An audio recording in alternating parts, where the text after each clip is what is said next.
Welcome back, Jason. I just bought a truck yesterday. Congratulations. They told me that my credit score was 748. I was pretty happy about that. Good. Is this the score we're talking about as related to this particular segment? Yes, and at the same time, a huge resounding no.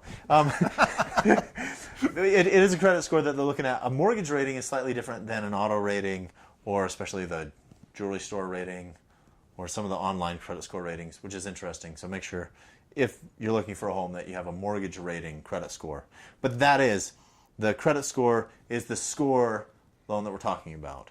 Okay. So the first home and home again require a 660, which is higher than FHA loan program requires. Mm-hmm. So the score allows a little bit lower, not quite as low as standard FHA, but it'll go down to 640, so it gives you another 20 points. Right. So the things to know is that this type of loan is a higher risk again, so interest rates are higher again, and they won't lend as much on the second. So your interest rate is going to be typically about 1 point higher than your first home. But the second, they'll only allow you to borrow up to 4% of the first. So on all the Utah housing loans, it's really important to get seller-paid closing costs to cover the costs of the loan. I'm starting to gather, and correct me if I'm wrong, that Utah housing has basically been created to cover a number of niches that are not generally covered by FHA, VA type loans. Is that correct? Right. It's really to help people out who need a home and don't have the down payment. It's not the cheapest program out there, but it can be the best in a lot of circumstances. How did Utah housing come out anyway? Is that a Utah state government thing, I guess? It is. Okay.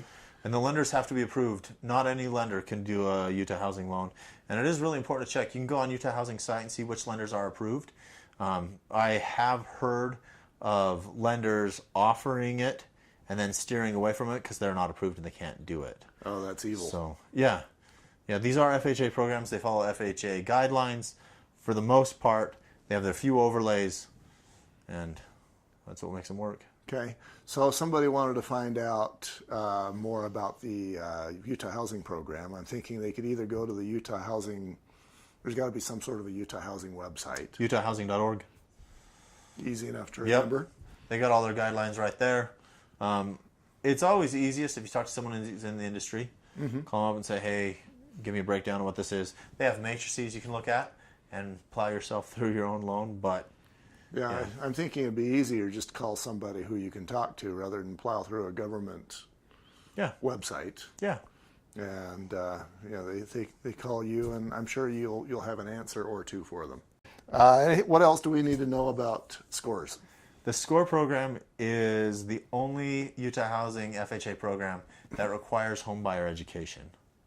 Oh. So you've got to take a class, know what you're getting into buying a home, help you out understanding credit scores a little bit.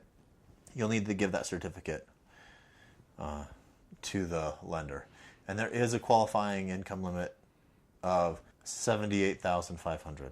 So this program is really about home buyers with relatively lower scores who make relatively less. Still get them into a home in conditions that work. Still make money to buy the house.